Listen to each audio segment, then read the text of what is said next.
Olá pessoal, boa tarde a todos. Hoje é a nossa live de dificuldade escolar, o que pode estar por trás dela. Eu e a neuropediatra infantil, né? A neuropediatra Andrea Weiman. Nós vamos falar sobre as principais causas de dificuldade escolar. Nosso bate-papo promete. Em épocas de pandemia, que as mamães estão enlouquecidas, esse é o assunto, né? Vamos esperar a Andréia pedir para entrar. Vamos deixar todo mundo entrar. Sejam todos muito bem-vindos. Olha, a Andréia já entrou, então é só pedir, esperar a Andréia solicitar e aí a gente começa o nosso bate-papo. Olha lá, a Andréia já pediu. Então, gente, essa pandemia maluca, estão as crianças tudo em casa, os pais estão vendo. Oi, Andréia, tudo Oi, bem? boa tarde. Tudo bem? Tá Muito boa a obrigada por ter conexão? aceitado o meu. Tá ótimo. Eu tava falando aqui, André, para o pessoal ir entrando, eu tava falando que nessa pandemia louca, né, que a gente tá vivendo, as crianças tendo que ter aula online em casa, os pais estão acompanhando mais de perto esse desempenho escolar. E as mães estão conseguindo sentir na pele assim a dificuldade, né? As dificuldades estão assim mais nítidas para os pais de uma forma geral, não é verdade?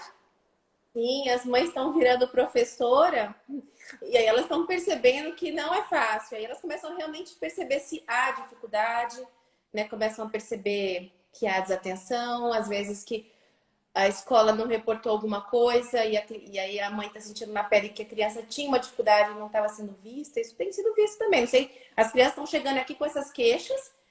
Além de que elas não querem ficar na frente da tela assistindo as videoaulas, né? Não sei se isso tem sido compartilhado com você, mas as mães chegam aqui arrancando os cabelos. Com certeza. E ó, pessoal que está entrando, nós vamos no final da live fazer perguntas e respostas. Então, se vocês tiverem alguma dúvida para mim, para a doutora Andréa, tem aqui, ó, na parte de baixo da tela, tem a interrogação. Manda sua pergunta na interrogação, tá, gente? Tenta não mandar a pergunta no comentário, manda na interrogação, porque daí na interrogação eu consigo jogar na tela e a gente responde, tá? Então, se tiver alguma mãezinha aí que vocês sabem que está enlouquecida, ó, já manda no aviãozinho para ela, chama ela aqui para nossa live. A minha mãe tá aí. A minha ainda A minha está mãe tá me enlouquecida assistindo. também. As minhas É, filhas também. As minhas três estão aí me é. assistindo. Desse jeito, né, André? Mas, ó, antes da gente começar a falar dos pepinos, que nós vamos falar de pepino hoje aqui, André. André, se apresenta, por favor, pra gente. Fala um pouco de você, da sua especialidade, conta um pouco pra gente a sua história. Bom, eu sou neuropediatra, né? Eu tenho 21 anos de formada. Eu fiz residência em pediatria na USP de Ribeirão. Depois eu fiz neuropediatria também lá na USP de Ribeirão. Depois eu fiz neurofisiologia, que é uma parte que estuda a parte de eletroencefalograma, alguns exames dessa área. E ainda fiz meu mestrado em neurologia. Eu estou em Campo Grande há 15 anos, tive minhas 3 filhas aqui. Então, eu tenho a experiência da neuropediatria e da maternidade. E ser mãe, e participar do crescimento delas, do desenvolvimento, da educação escolar, é uma escola também, né, Neide? Ah, é? Eu sou uma otorrino antes de ser mãe e outra otorrino depois que virei mãe. A coisa Eu muda, também. André, Sim. não E é? a gente se coloca mais no lugar das mães, mais do que antes, né? A gente Sim, entende melhor, né? Eu também concordo com você. A maternidade nos faz amadurecer, nos faz crescer profissionalmente, né? com certeza. Ainda mais a gente, que nem. Deixa eu até me apresentar, que às vezes tem alguns pacientes aqui da André. Eu sou otorrinolaringologista. Eu atendo tanto, muita gente me pergunta, né, André, se eu atendo só criança. Na verdade, eu atendo criança e adulto, mas já tem um tempo que eu tenho um trabalho para a parte da otorrinolaringologia infantil, fruto até do que eu já desenvolvo na UFMS. Lá na UFMS eu fico com os residentes da pediatria, responsável pelo atendimento de otorrino para infantil, né? Então, por conta disso, eu atendo muita criança e é a parte que eu mais gosto, eu não disfarço para ninguém. Falo para todo mundo, não tem jeito. Olha o meu Instagram. Meu Instagram só fala de criança, então não tem jeito. E é bem isso que você falou. Depois que a gente vira mãe, principalmente a gente que atende muita criança, a coisa muda muito, né? A gente tem um outro olhar, né, Andréia? Você não concorda? Sim, eu concordo. E cada dia as minhas crianças já são grandes, né? Então, eu já passei por várias fases. Então, a primeira fase dos primeiros 2 anos, né? Então, eu enxergava de uma forma. Aí depois vem a parte dos 4 aos 6, 2 aos 6. Aí, alfabetização, as angústias que as mães Sim. sentem. Se seu filho vai aprender a ler, se vai aprender a escrever, se vai aprender cursiva. Depois, como é que vai ser o desempenho escolar? Depois, como é que vai ser a socialização? Então, assim, cada dia é uma novidade, cada dia eu aprendo um pouco mais. Agora eu tô na fase que elas estão tendo videoaula e assim, eu tô sentindo na pele as dificuldades. As mães chegam aqui no consultório, doutora, eles não querem ficar na frente da tela. E eles não querem mesmo.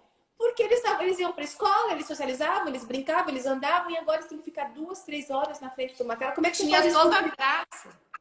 Tinha toda a graça da história, Não da é? escola, né? A escola não é só a parte ruim, né? Sim.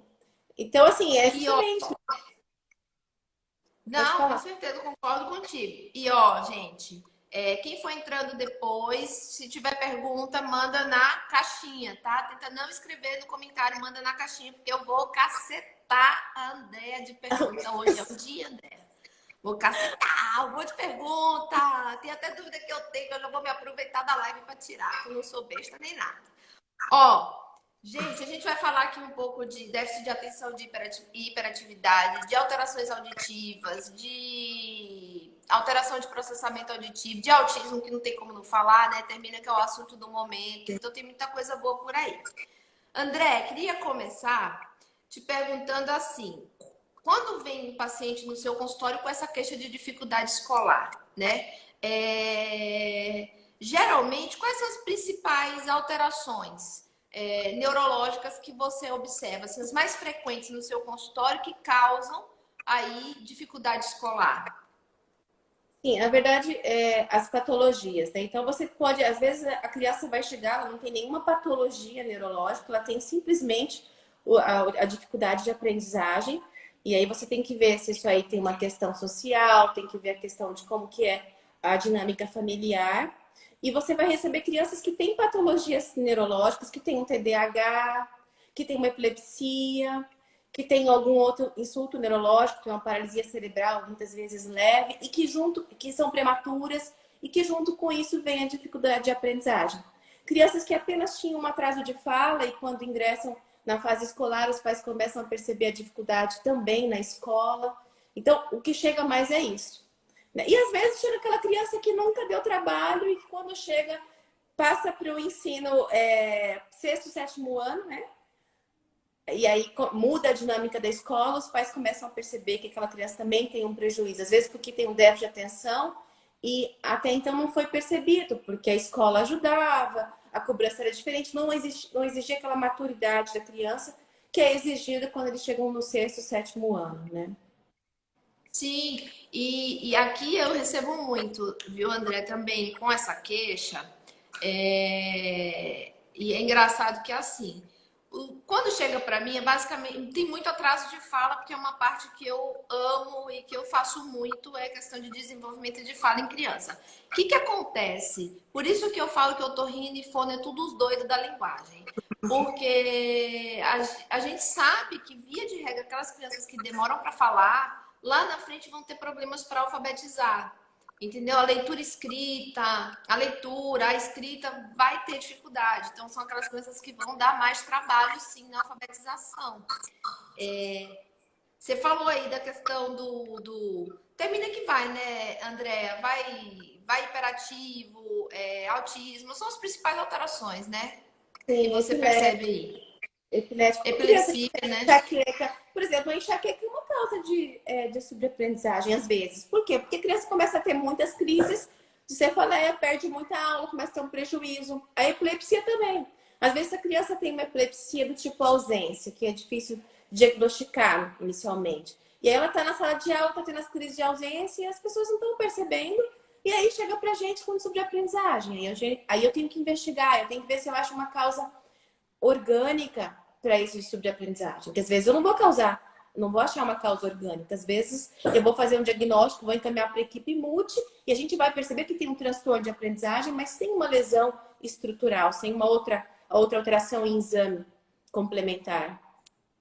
Sim, e aqui, e fazendo esse paralelo com a otorrinolaringologia, e por que até que eu faço esse paralelo entre a neuro e a otorrino, né, André? Porque assim, é muito fácil pegar a criança que está dando trabalho na escola e dizer que é safadeza, que é preguiça, e coloca o guri em mil e uma funções. Bota o guri em aula particular, vai para o pulmão, vai para o inglês, não, e soca a aula particular, um monte de atividade extracurricular.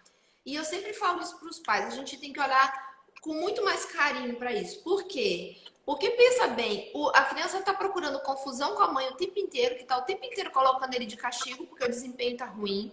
Ele está indo mal na escola, entendeu? Ele corre, ele faz recuperação, ele fica mais tempo tendo aula. Então, assim, para a criança, ela não tem grandes vantagens em não ir bem na escola, entendeu? Então, se ela não está ganhando nada com isso, por que a gente parte do princípio que é safadeza ou que é criança que não quer estudar? A gente tinha que mudar um pouco esse olhar, né? Eu falo isso para as mães. Às vezes os pais acham que a criança é desinteressada, mas na verdade a criança começa a se tornar desinteressada, desestimulada, porque ela tem muita cobrança, muita atividade, ela deixa de ser criança, ela não tem tempo para brincar.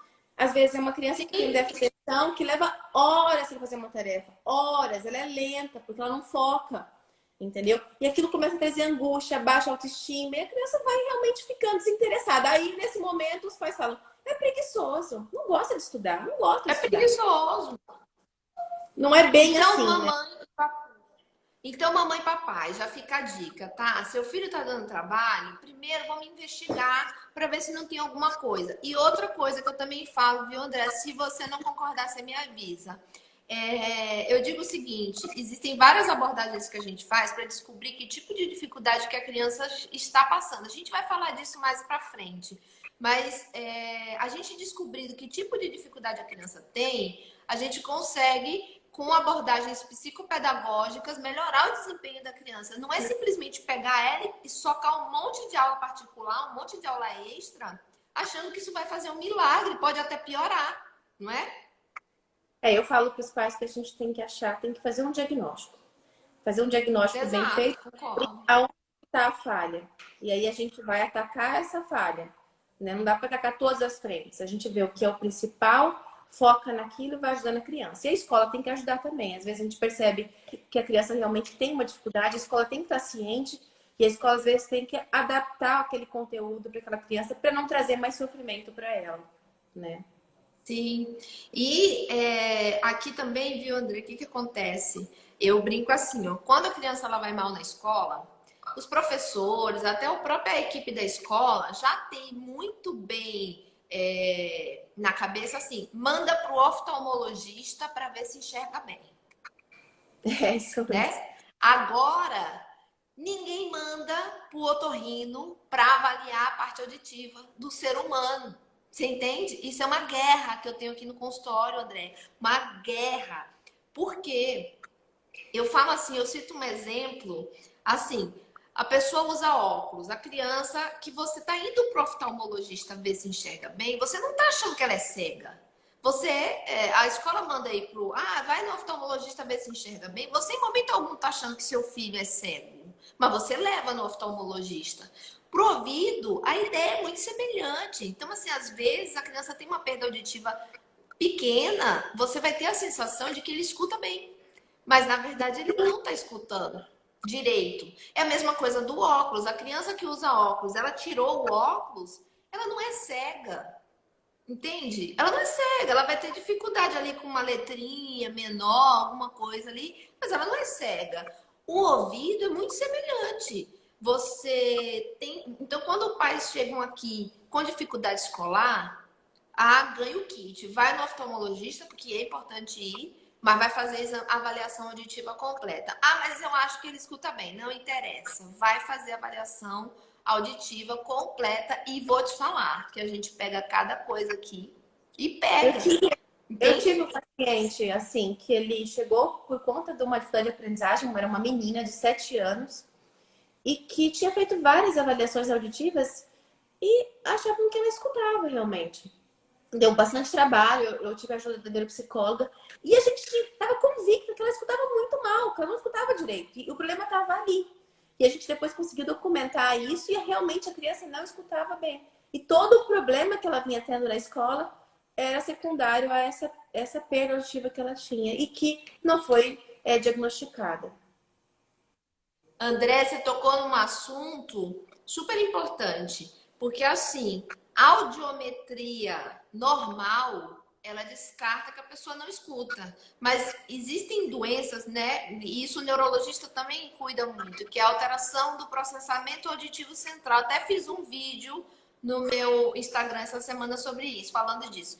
A criança escuta, mas esse som, ele caminha no nervo até chegar no cérebro, falando de uma forma para todo mundo entender, esse som vai distorcido, ela não processa isso de uma forma adequada.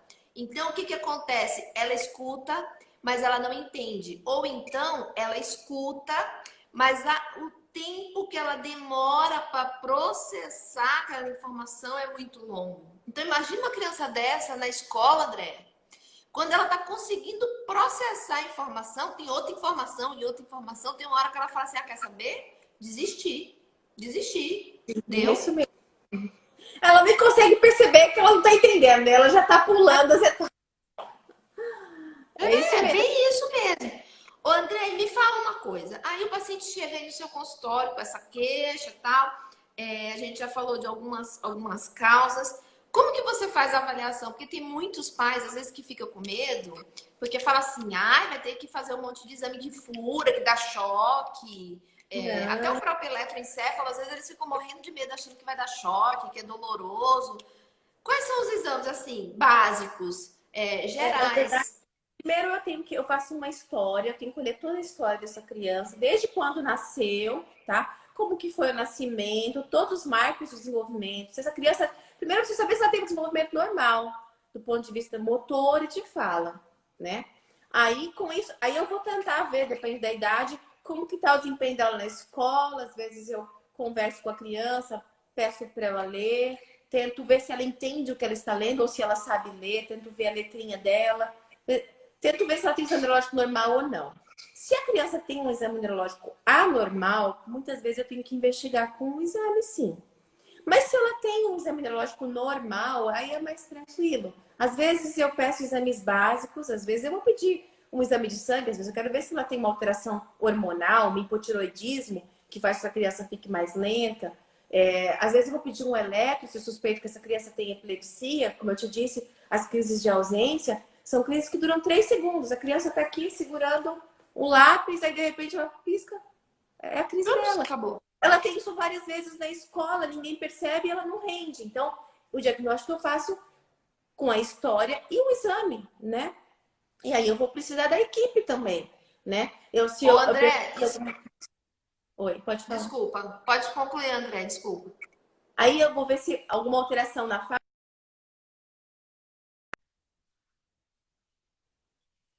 parte auditiva, né?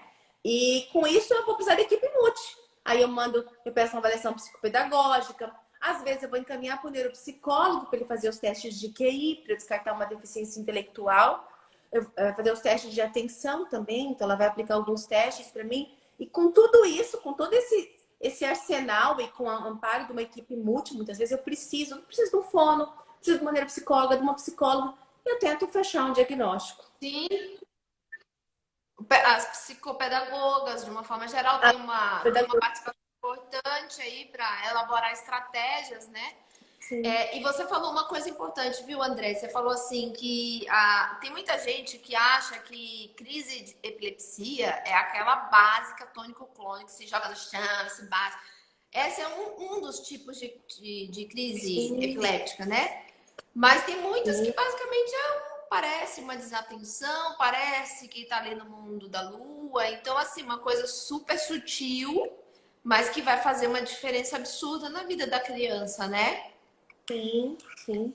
E E a ó, gente tem pessoal que foi entrando, manda pergunta na interrogação, não no comentário, tá bom? Pra gente poder responder no final. Já recebi um monte de pergunta na caixinha.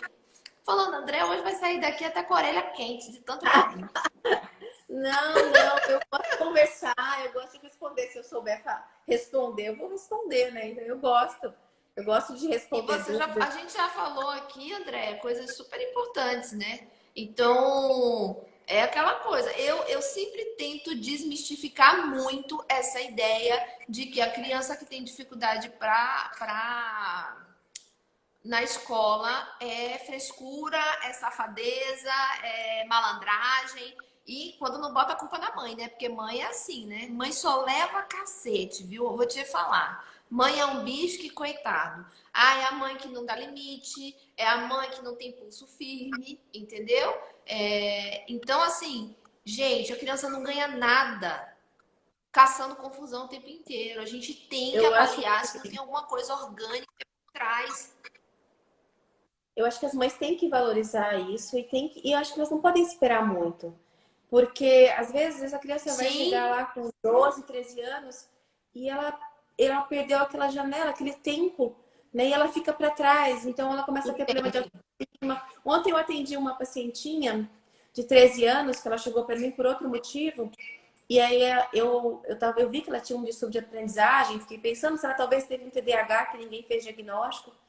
E ela falou assim para a mãe dela: poxa, mãe, se a gente tivesse visto isso antes, né?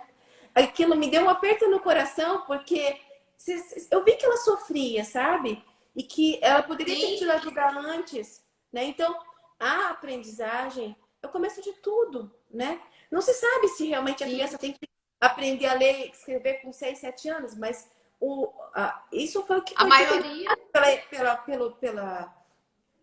pelas equipes que estudam essa parte pedagógica, entendeu? Então, assim, ir para a escola é muito complicado. É você sair da sua casa, é você conhecer outras pessoas, é você ter que aprender a ler e escrever. E se você não tem esse sim, suporte, se seus pais só cobram que a escola ensine e não percebam que às vezes você tem uma dificuldade ou você não tem a maturidade para aquele momento ser alfabetizado. A gente tem que pensar nisso. Tem crianças que leem com 5, 6 sim, anos, tem crianças que leem com 8, porque também tem a ver com a maturidade, né? E se sim. a família não tem essa consciência e fica só na cobrança, isso vai ter um preço mais para frente. E um preço, muitas vezes, Muito. emocional, né? E a gente, exatamente, era isso que eu ia falar. E a gente tem que pensar o seguinte: a criança ela começa a ter dificuldade, ela começa a não acompanhar. E eu brinco que a escola é o mundo selvagem da escola, meu amigo. E ela vai sofrer bullying, entendeu? Ela começa a não acompanhar a coisa e toda hora na diretoria, e toda hora sendo chamada a atenção, ele começa a ser motivo de chacota. E o que você começa a perceber? A criança começa a tomar raiva da escola, não vai para aquela escola de jeito nenhum. E daí travou, psicológico entrou na jogada, travou, tem que mudar de escola, não tem conversa. Você já pegou vários casos, com certeza sim, não é, Andréia? Às De vezes eu ter tenho que que falar para os pais, recomendar mudar de escola. trocar de escola, porque a criança está sofrendo demais. Troca horário, troca de escola. E às vezes os professores, porque também tem professores que às vezes eles não têm esse Sim, entendimento. Professores mais experientes, depois de um certo tempo, eles já percebem. Eles percebem o aluno que eles têm que sim, dar mais atenção. Porque às vezes tem isso, o professor tem que dar uma atenção diferenciada, né? O professor tem que ter essa leitura, mas às vezes as salas muito cheias, eles demoram a perceber. Né? Então, assim, o professor começa a pegar no pé daquela criança. Não, ele toda hora perde a borracha, toda hora quer ir no banheiro, toda hora quer beber água, não presta atenção, não fica quieto, chama a mãe, mãe, dá um jeito nesse menino, mãe, dá um jeito nesse menino. Porque esse menino exatamente. não consegue ficar quieto, não consegue ficar concentrado. E às vezes eu falo para os pais, às vezes eu tenho que medicar, eu falo, eu tenho que medicar seu filho na escola, não em casa. Porque às vezes na escola eu preciso que ele preste atenção, que ele consiga absorver o conhecimento, entendeu? Porque se eu não ajudar ele na escola, mais à frente ele vai ter um problema ainda maior, né? Sim, e você contou da sua paciente com 13 anos. Eu atendi uma paciente aqui no consultório com por volta de 30 anos de idade. Na verdade, ela veio aqui comigo pelo seguinte, doutora, eu não sei, tem alguma coisa estranha no meu ouvido. Eu escuto, mas parece que eu não processo o trem. E daí, por exemplo, eu estou no meu ambiente de trabalho e eu não consigo agilidade. E eu estou num emprego novo, eu tenho chance de crescer nesse emprego. Eu vim aqui porque alguém me disse que você mexe com essa parte de audição. Assim mesmo ela chegou para mim. E ela já tinha rodado vários colegas com audiometria normal, ninguém valorizava muito essa queixa. Resultado, André, essa paciente tinha até exame eletrofisiológico mostrando que ela tinha uma lentificação, né, o P300, né, um dos exames que a gente faz. É isso que eu falo, gente. A audiometria é um dos exames. Ele fala para mim o seguinte: escuta ou não escuta. Agora, entre escutar e processar essa informação de forma adequada, são duas coisas completamente diferentes. André, essa paciente foi para fono, ela tinha uma alteração desse processamento da informação auditiva. Essa paciente foi para fono, especializada nessa parte de processamento auditivo central, e essa paciente já veio aqui no consultório só para me agradecer. Ela falou assim: como que melhorou? Por quê? Porque ela está com estratégias, entende? Reabilitação. Ela tem já estratégias.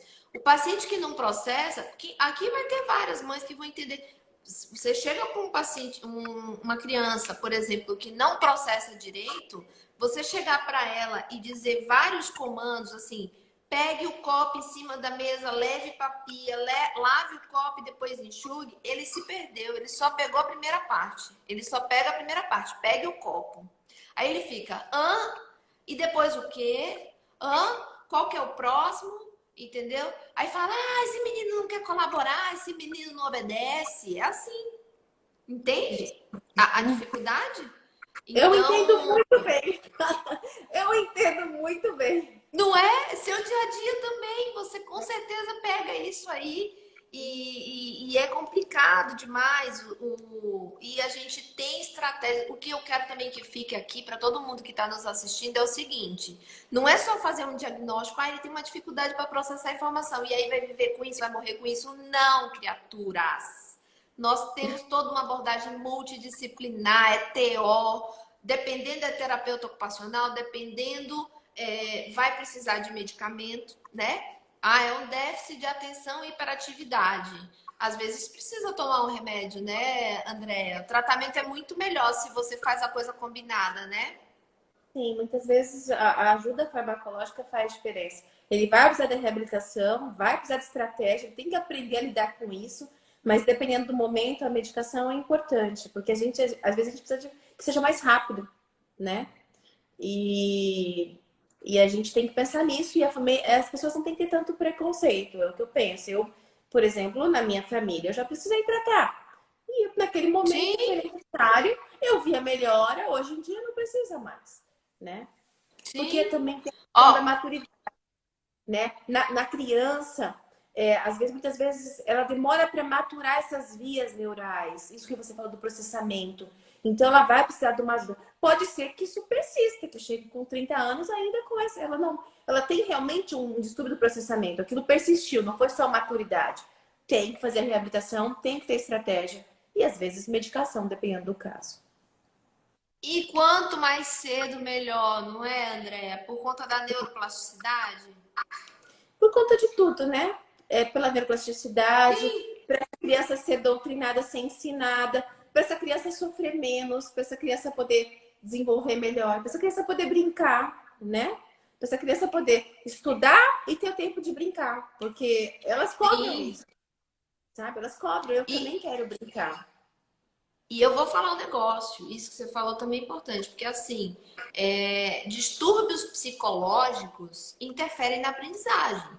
Então, às vezes a criança, os pais estão passando por um processo de divórcio, ou então a criança está sofrendo um bullying mesmo na escola, aquilo bloqueia, entendeu? Então, às vezes a gente precisa também ter um olhar para isso, Porque culturalmente nós temos muito preconceito, de uma população geral tem muito preconceito e muito desdém com as questões de ordem psicológica, né? Ah, é frescura, levanta poeira e sai daí. E em criança, então, as pessoas acham que não existe criança depressiva, que não existe criança com distúrbio de ansiedade. E pelo amor de Deus, gente, existe sim, tá? Existe sim, não é?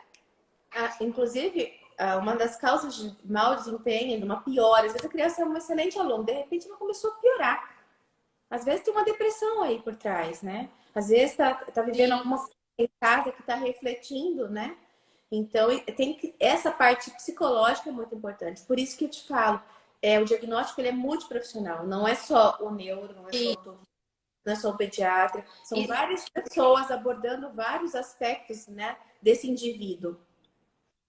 sim, e você sabe, ó, a Cintia entrou. Você já viu o Instagram da Cintia? André é fantástico. Ela é fantástica. Ela dá altas dicas aqui. Eu pego um monte de filtro dela, roubo tudo pra mim. É assim, eu roubo mesmo. Quem eu admiro e ponto final, não tem jeito. Ô, André, e aqui dentro da otorrino, você sabe uma coisa que a gente vê muito? É otite, né? Infecção de ouvido, ele abafa a audição. Então, às vezes, o pai fica assim, ah, tá bom. Eu tô com. Então, eu vou descobrir que meu filho é surdo para você mandar ele pôr o aparelho auditivo? Não, criatura. A grande maioria das vezes é uma perda transitória, sabe? É uma infecção de ouvido. E nem todas as infecções de ouvido, elas doem, elas têm febre. Existe um tipo de otite, André, que chama otite média serosa. Ela não Sim, causa dor, ela não causa febre. É basicamente a sensação de quem está lá em cima no avião, aquela audição abafada. Isso, como que a criança vai desenvolver fala se ela não está escutando? Como que ela vai aprender se ela já está numa sala cheia de aluno, aquele barulho horroroso, um monte de gente conversando ao mesmo tempo? Como que ela vai ouvir? Entende? Então, essa é uma das causas. E eu queria fazer um gancho que é super importante também. Foi um vídeo que eu coloquei no meu Instagram essa semana e teve uma repercussão muito grande. Essa semana não, tem umas 2 semanas que eu coloquei falando assim, ah, tem muita criança por aí que você disse que é hiperativa e que na verdade ela tem distúrbios do sono, é ronco e problema respiratório. Na verdade, o que que acontece? A apneia do sono, o ronco, aquela criança que ronca, ela costuma ter problemas comportamentais e ela dá uma certa hiperatividade, uma agressividade, uma irritação. E as crianças que têm já o transtorno de déficit de atenção e hiperatividade, André, elas pioram muito quando elas roncam, entendeu? isso. Então, o ronco na criança, ela pode ser a causa da hiperatividade, como ela pode ser um fator que agrava uma criança que tem, de fato, o TDAH, né? O transtorno de déficit de atenção e hiperatividade. Então, sempre tem que tratar, a criança não pode roncar. Conclusão, né?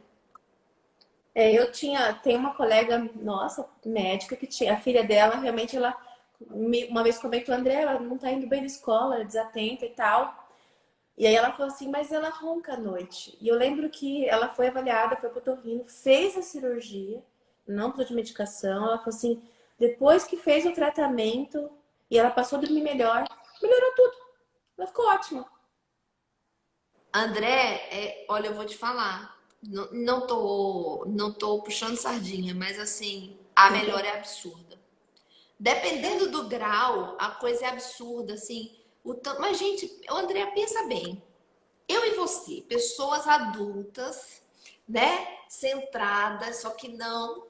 De vez em quando na pandemia. Eu falo que agora na pandemia, uma com 3 anos e outra com 8 meses, ninguém tá normal. Eu não tô normal, né? A minha casa, A sua né? vida tá Daquele bem jeito, daquele jeito, complicada. daquele jeito. Imagina a gente sem dormir um dia. Você fica no dia seguinte meio esculhambada ali, né? Daquele jeito. 2 dias sem dormir, 3 dias sem dormir, você tá no mau humor que ninguém te aguenta. Ninguém aguenta ficar perto de você. Você imagina uma criança. A criança fica irritada, fica agitada, Você impulsiva. entende?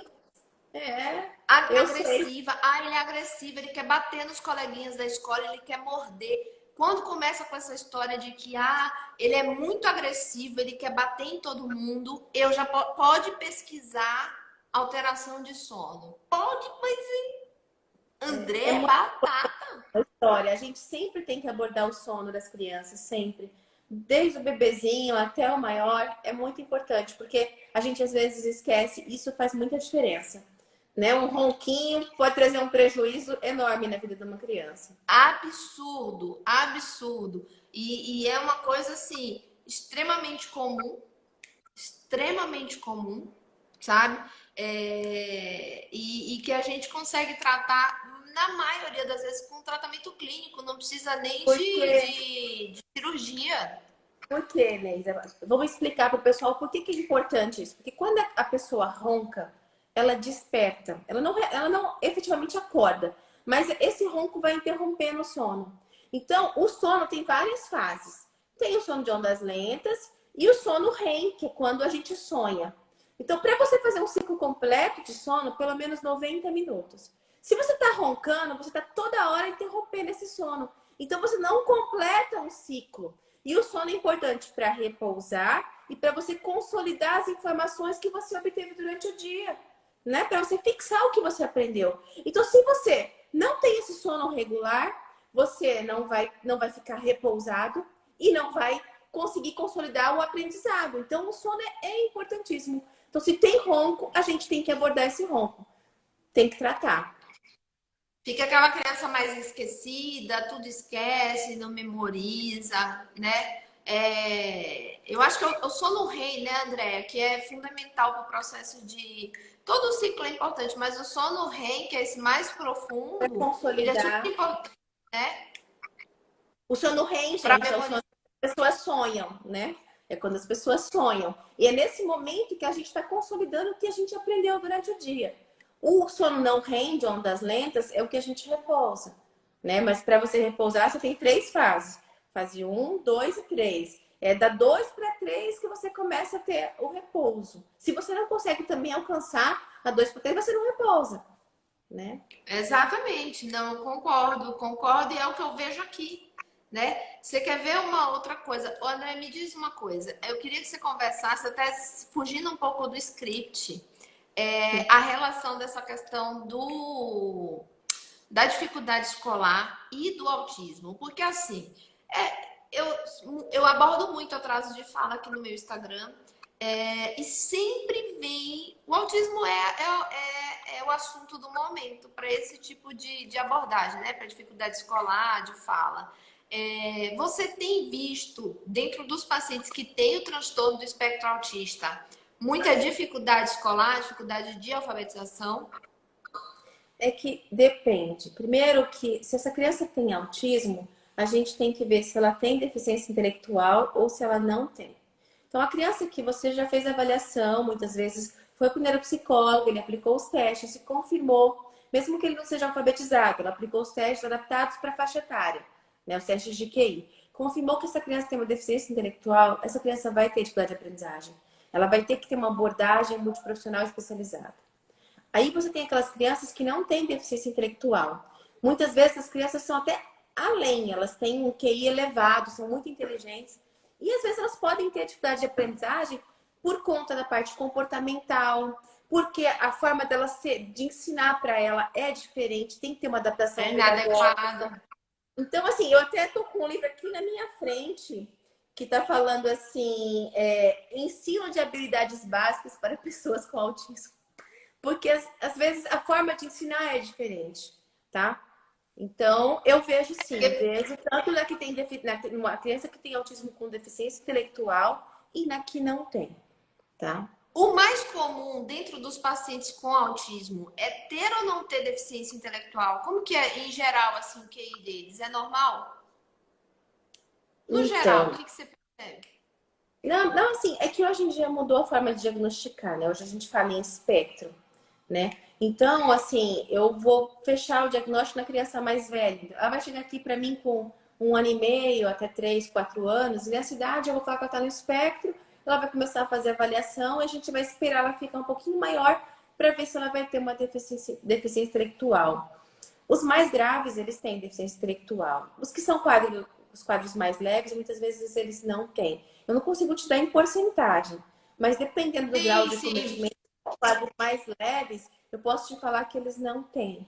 Às vezes vão ser, às vezes, hiperativos, às vezes vão ter um déficit de atenção, vão ter alguma dificuldade de aprendizagem, sim.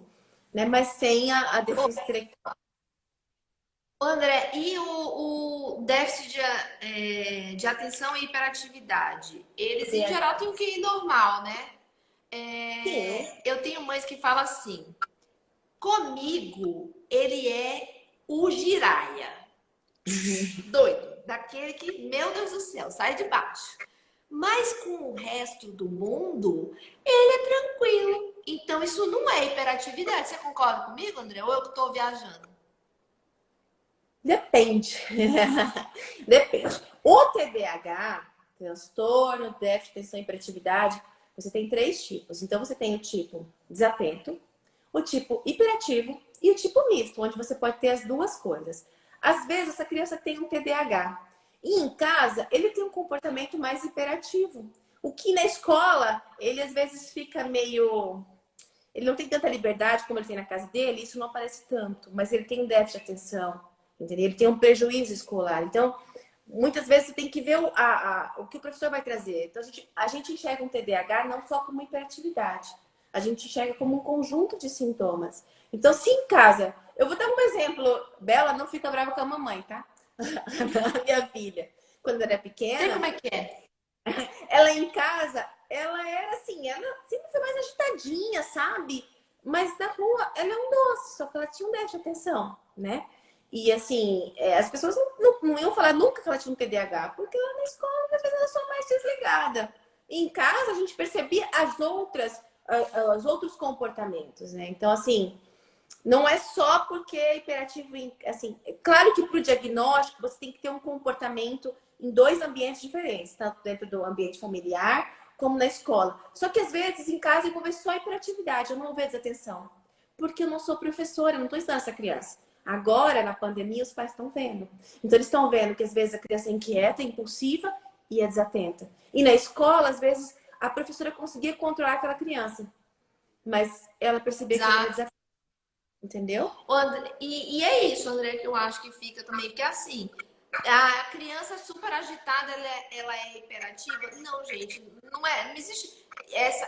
Esses sintomas, ela tem que ter repercussão na vida dela para poder você fechar o diagnóstico de hiperatividade, né? Não é, ele é agitado, então se ele é agitado, ele tem hiperatividade, vai ter que tomar lá o remedinho? Não é assim, né? E assim, a gente fala, o TDAH, a gente dá o diagnóstico a partir dos 6 anos de idade. Só que a gente já sabe, já reconhece a criança com TDAH antes. Por que a gente fala que o diagnóstico é depois dos 6 anos de idade? Porque está relacionado à maturidade, desenvolvimento do lobo frontal. E até os 6 anos de idade ele ainda não terminou. Só que aquela criança era um bebê que não dormia, que não parava, sabe? Era um bebê irritado, entendeu? E aí ele foi crescendo e chegou lá com 6, 7 aninhos, ele não é mais tão agitado, mas ele é desatento, entendeu? Então, ele tem uma história, sabe?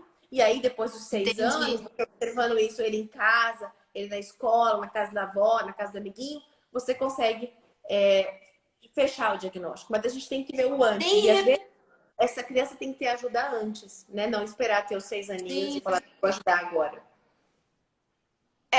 Isso é uma outra coisa que eu sempre falo aqui. Os pais ficam, principalmente quando é suspeita de autismo, André, eles ficam muito preocupados em ter um diagnóstico. Eu falo assim, eu entendo que ter um diagnóstico é importante, mas mesmo antes da gente conseguir fechar o diagnóstico, às vezes a gente não consegue fechar porque é muito pequenininho, a grande importância, independente do diagnóstico, já começar a intervir, né? Já Sim. começar todo um processo de estimulação. Ah, será que ele é autista? Não sei, vamos fechar ainda o diagnóstico. Mas vamos já começar a estimular? A gente não já está percebendo que tem uma certa dificuldade aqui? Então vamos para o TO, vamos para a fono? Ah, tá atrasando a Dá pra fala. Será que é esperar. autista? Não sei. Tem mães que vêm aqui para mim. Aí ele não fala qual que é a causa. Não sei ainda. Não sei ainda. Mas nós vamos para a fono de linguagem. A gente vai estimular a sua linguagem. Ah, minha doutora, eu quero um diagnóstico. Você quer saber se é autismo ou não? Ainda não dá para fechar. Tem alguns critérios que falam a favor, outros que não. Por quê? Gente, fazer o diagnóstico de autismo só assim, no cara crachá, bater o olho e falar, tem que ser um autismo muito grave, né, Andréia? Não, é difícil. É difícil, mas eu sempre Não falo é? para ó, tem atraso e a gente não pode ficar esperando fechar o diagnóstico. A gente tem que aproveitar essa janela, tudo que a gente der de Sim. estímulo, diferença lá na frente.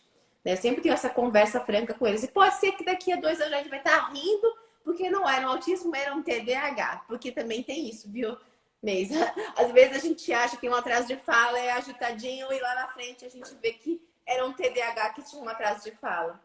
Né? Então, muita Exato. coisa pode acontecer, só que a gente tem que estimular, a gente não pode ficar esperando, né? O tempo dele, esse negócio de tempo Estimular, dele. é a chave, né? É bem isso. Ó, então a gente falou, acho que a gente falou tudo que estava no script, André, que eu botei aqui, né? A gente falou da importância da abordagem multidisciplinar. Então, a neuropsicóloga, a fono, o TO, psicopedagogo, a galera da pedagogia é fundamental. E é uma pena que nem todas as escolas têm psicopedagoga para dar esse apoio psicopedagógico. E te digo mais, viu, André? Tem escolas que, inclusive, não aceitam. Você vai com uma proposta de abordagem psicopedagógica e não aceita, entendeu? E às vezes você tem que pedir para mudar de escola, porque aquele. E outra, existem vários métodos de ensino, né? Então, tem criança, depende muito do temperamento da criança, ela vai se adaptar melhor em um tipo de ensino ou outro tipo de ensino. Então, isso também a gente vai percebendo com o desenvolvimento da criança, né? Sim, a questão do psicopedagogo, ele faz muita diferença na vida das crianças, muita Muita! diferença. Às vezes eu falo para os pais, olha, gente, por exemplo, o convênio não paga, né? Você sabe, pelo convênio os pais têm que pagar isso. Mas eles percebem o tanto de benefício agora que as crianças estão sem aula.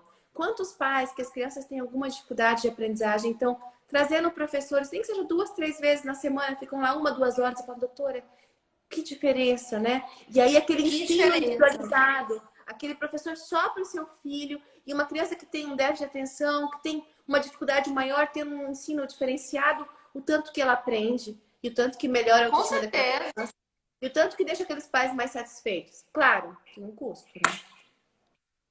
Andréa, agora vem a melhor parte. A parte de perguntas e respostas. Eu adoro essa hora. Olha lá.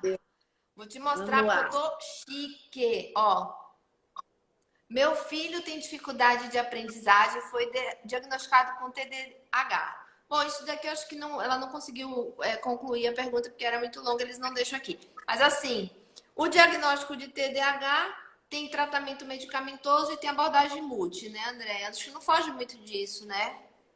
Não, e a Deixa eu atividade de ver. aprendizagem pode vir junto mesmo, né? Claro que tem criança com TDAH que até um certo momento não tem dificuldade de aprendizagem. Como eu te falei, conforme vai aumentando o grau de dificuldade da escola, e às vezes a criança não consegue focar, não consegue absorver aquilo, aí as dificuldades vão aparecendo. Sim. Ó, André, olha essa. Essa eu achei legal, ó. QI de 68, sem causa definida, tem como melhorar o rendimento. O QI normal é em torno de 90 a 100, 110, né, André? A média. Um QI de 68, eu até fui buscar, é um É uma DI limítrofe leve, ali, é uma né? deficiência intelectual leve. Essa criança consegue desenvolver na escola. O que você me fala? Ela tem que ter um suporte adequado, né? Tem que ter, às vezes vai aprender por repetição, mas ela pode evoluir, sim. Sim. É aí Agora, que eu acho, tem André, que é ver a aí que idade eu da acho que criança. Oi? Desculpa, pode falar. É aí que eu acho que a psicopedagoga entra bem, né? Para montar estratégias de como melhorar para a criança aprender, né? A criança, adolescente, enfim, né? Sim, tem que ver quais são os déficits dessa criança, por que esse QI foi baixo, né? E o que tem que ser melhorado. Tem que ver se a criança já está. Tem que ver a faixa etária. É uma criança que tem que ter uma avaliação. E uma avaliação multi. E fazer uma programação terapêutica para ela, que a gente tem bastante. Né? Eu muitas vezes converso com as neuropsicólogas, a gente fecha um diagnóstico e cria estratégia. Sempre com a ajuda da equipe, tá? A equipe é muito importante. Sim. A partir de que idade que dá para fazer esses questionários de QI, André? Então, Seis? primeiro, eles usam a escala VISC, VISC 4, que eles usam hoje em dia, normalmente em crianças alfabetizadas acima de 6 anos de idade. Mas se a criança for menor ou ela não for alfabetizada, eles usam algumas outras escalas que são adaptadas, né? Então, a Dá gente, para ter uma por ideia exemplo, do QI. então, assim, muitas vezes tem uma escala que chama SOM-R, as neuropsicólogos usam bastante para as crianças menores de 6 anos, né? Por volta dos 4, 5 anos, elas conseguem aplicar e ter uma ideia da deficiência intelectual, tá? E quando a criança fica maior, elas aplicam o VISC. E não tem remédio para deficiência intelectual, né? Não, primeiro você tem que investigar as causas de deficiência intelectual, se é uma causa genética, se não tem causa, né? E aí você, às vezes a gente trata esse tema da atenção, às vezes a gente ajuda essa criança, às vezes a criança tem uma deficiência intelectual, mas ela também tem um prejuízo importante da atenção. E às vezes, além da reabilitação, você medica e essa criança consegue ter um rendimento. Tem algumas crianças Para que melhorar o foco têm atencional dela, né? às vezes eles têm deficiência intelectual e eles são hiperativos. Aí você precisa tratar também, né? Sim, sim. Ó, deixa eu. Aqui, ó. Hiperatividade tem cura? Bom, hiperatividade ou TDAH? Porque muitas vezes a pessoa a criança é hiperativa, mas não necessariamente ela tem TDAH, o transtorno do déficit de atenção e hiperatividade. Mas o TDAH, cerca de 50% das pessoas podem chegar na fase adulta e não apresentar mais os sintomas, entendeu? Então isso pode entrar em remissão, o paciente não apresentar. Não é bem uma. A gente pode falar que cura? Não foi a cura Mas melhora medicamentosa, bem os mas a sintomas própria, conforme vai a própria passando? maturação cerebral. Oi? Vai melhorando bem os sintomas conforme vai ficando mais velho? Conforme vai amadurecendo. E os sintomas vão mudando. E assim, e dependendo da pessoa, ela vai criando estratégia, vai conseguindo lidar com essas dificuldades, entendeu?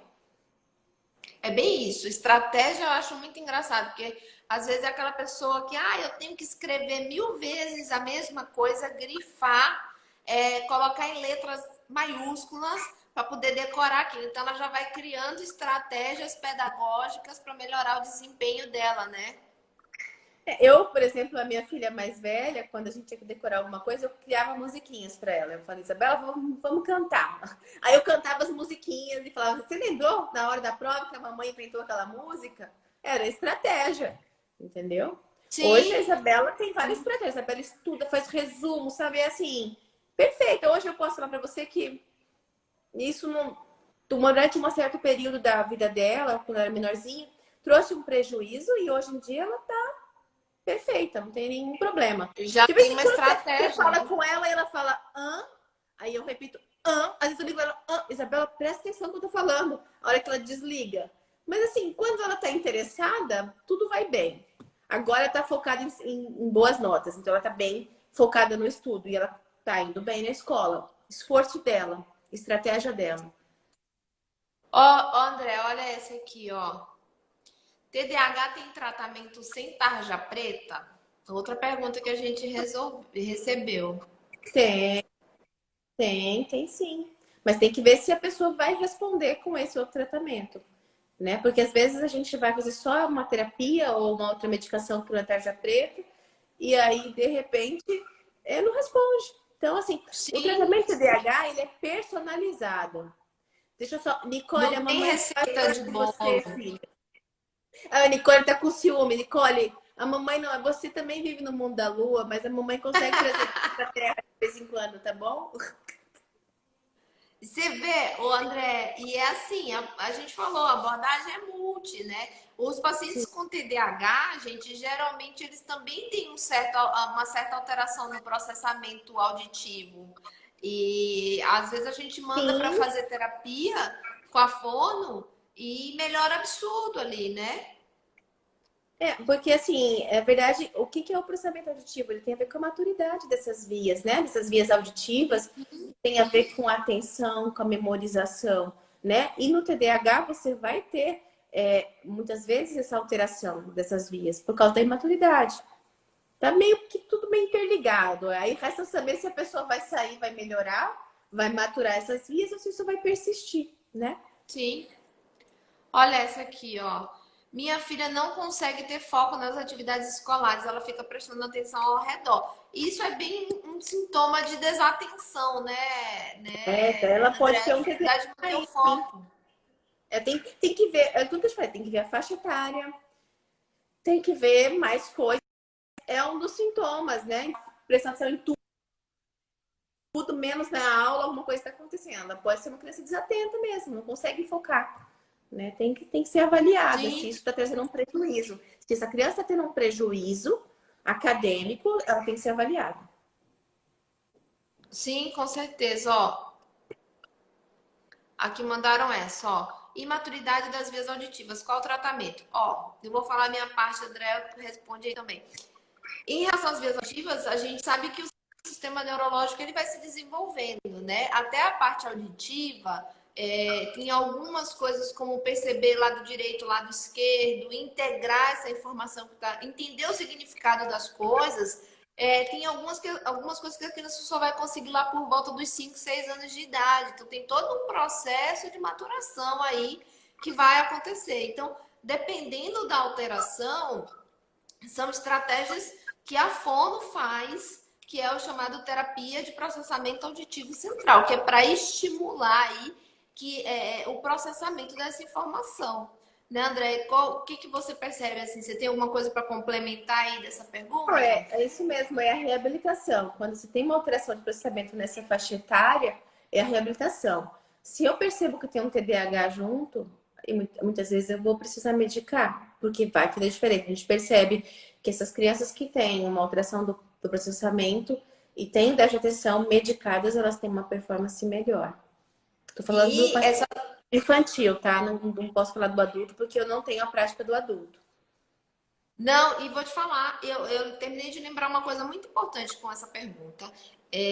Uma das causas importantes de alteração do processamento auditivo central são as otites de repetição, tá? Então, aquelas crianças que vivem tendo otite, elas escutam bem, aí elas diminuem a audição por conta da otite, aí escuta bem de novo. Então, essa informação, ela vai chegando no cérebro, né, no sistema nervoso central, e esse processamento não é. Então, o que a gente percebe? Crianças que têm otites de repetição, elas podem sim desenvolver uma alteração do processamento auditivo central, que não significa dizer que elas vão ficar com sequelas para o resto da vida, tem como a gente tratar e melhorar, mas você vê, é mais uma coisa assim que para a gente prestar muito atenção em relação às otites, sabe, André? Essas crianças que têm alteração de processamento auditivo, ela é mais uma. É sempre um caso que eu falo assim: precisa passar com a otorrino. Por quê? Para ver se não tem uma otite. Às vezes tem uma otite serosa, que é silenciosa, não dá febre, é só uma audição abafada. E aí? Né? Já aprendi, agora vou mandar todo mundo pro otorrino. Pode mandar. Bom, Agora eu já tô sabendo dessa otite serosa. ó, o Instagram já vai Porque botar a gente às pra vezes a gente fora. esquece e agora você fica tranquila que você vai mandar todos, vai tratar todas as minhas otites serosas. Não vou deixar um passar aqui. Pode mandar que eu olho. Se tiver o trato melhor, Ó, André, o Instagram vai botar a gente pra fora em 1 minuto. Quero te agradecer profundamente por você ter aceitado meu convite para estar aqui. Uma baita de uma profissional. Já tenho alguns pacientes em comum com você. Adoro o seu trabalho, admiração verdadeira. Por isso te chamei para estar aqui comigo. E fico feliz da vida de você ter aceitado, viu? Eu que agradeço o convite, foi muito aprendizado para mim também, poder estar convivendo com você, discutindo essas coisas com você e a gente vai se encontrar mais vezes por aqui, com certeza. Eu Com agradeço a todo mundo que estava certeza. aqui nos assistindo e tirando suas dúvidas, né? Se precisar, Ah, eu estou à disposição no meu Instagram, só mandar no privado, se eu puder responder, se eu puder ajudar. então tá, gente. Muito obrigada a todos. Tchau, Andréa. E a gente vai se falando. Tchau, pessoal. Beijo, boa noite, tchau.